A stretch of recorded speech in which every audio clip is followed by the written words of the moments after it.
এমন কিছু ফ্যাক্ট যা আপনার মাথায় নষ্ট করে দিবে। নাম্বার 10, এখানে যেটা দেখতে পাচ্ছেন এটার নাম কার্গো লিফটার। অ্যাকচুয়ালি এগুলো এয়ারশিপের জন্য ব্যবহার করা হয়, যেটা দেখতে অনেকটাই নর্মাল লাগে, কিন্তু মানুষের সামনে এটা কত ছোট তাই দেখুন। নাম্বার 9, এটা হলো মাউন্ট এভারেস্ট, আর এটা হলো অলিম্পাস মঞ্চ, যেটা সোলার সিস্টেমের সবচেয়ে বড় পর্বত, যেটার সাইজ মাউন্ট এভারেস্টের চেয়ে অনেক বড়। নাম্বার 8, আমরা খালি চোখে আকাশে যা দেখতে পাই তা শুধু এই ইয়েলো সার্কেলের মধ্যে, কিন্তু পুরো মিল্কি ওয়ে গ্যালাক্সি আমাদের চোখের দেখার তুলনায় কতটা বড়। এটা তো আমাদের মিল্কি ওয়ে গ্যালাক্সি যেখানে আমরা বসবাস করি, যেটার থেকে অনেক বড় অ্যান্ড্রোমিডা গ্যালাক্সি, কিন্তু এই দুটি গ্যালাক্সি এই দানবের সামনে কিছুই না। বলছিলাম IC1101 এর কথা, যেটা এখন পর্যন্ত আবিষ্কৃত সবচেয়ে বড় গ্যালাক্সি, আর এর সাইজ অ্যান্ড্রোমিডা এবং মিল্কি ওয়ে গ্যালাক্সির থেকে কতটা বড় তাই দেখুন। নাম্বার 7, আপনি নিশ্চয়ই আইসবার্গ দেখে থাকবেন, আর আপনি তো জেনেই থাকবেন বেশিরভাগ আইসবার্গই এতটা বড় হয়ে থাকে, কিন্তু রিয়েলিটিতে হলো এটা মাত্র আইসবার্গের 4%। আইসবার্গের বাকি 96% পানির নিচে থাকে। তাহলে ভাবুন পুরো আইসবার্গটি কত বড়। নাম্বার 6, এটা হলো দুনিয়ার সবচেয়ে বড় মুরগি। আপনার কাছে এটা হয়তো ছোটই মনে হচ্ছে, কিন্তু একটি নর্মাল মুরগির থেকে এটা কতটা বড় এই ভিডিওতে তাই দেখুন।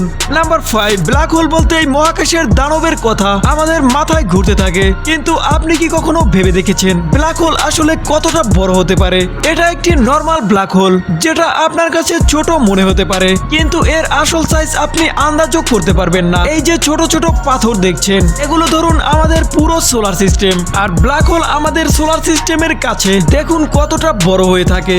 নাম্বার 4, এই কচ্ছপটিকে দেখুন, তারপর এটা দেখুন, এটা হলো দুনিয়ার সবচেয়ে বড় কচ্ছপ, যেটা একটি নর্মাল কচ্ছপের থেকে দেখুন কতটা বড়। নাম্বার 3, বর্তমান সময়ে যে সেন্টিবিস্ট পাওয়া যায় সেগুলো অনেকটা ছোট, কিন্তু আগেকার দিনে সেন্টিবিস্ট মানুষের তুলনায় এতটা বড় হতো। নাম্বার 2, আমাদের পৃথিবী কতটা বড় এটা তো আপনি জেনেই থাকবেন, কিন্তু আমাদের পৃথিবীর মতো 1300 পৃথিবী জুপিটার গ্রহের মধ্যে প্রবেশ করানো যায়, আর আমাদের সানের সামনে জুপিটার কিছুই না। সানের মধ্যে জুপিটারের মতো 1000টি গ্রহ ঢুকানো যাবে, কিন্তু আমাদের সানও বেশি একটা বড় নয় এই বড় সানটির সামনে, কারণ এতে 5 বিলিয়ন সান প্রবেশ করানো যাবে। বাট এই ইউআই স্কুটি সানটি এই দানবের সামনে কিছুই না, কারণ এটা হলো সবচেয়ে বড় ব্ল্যাক হোল, কারণ এতে 1.3 মিলিয়ন ইউআই স্কুটি প্রবেশ করানো যাবে। বলছিলাম টন 618 এর কথা।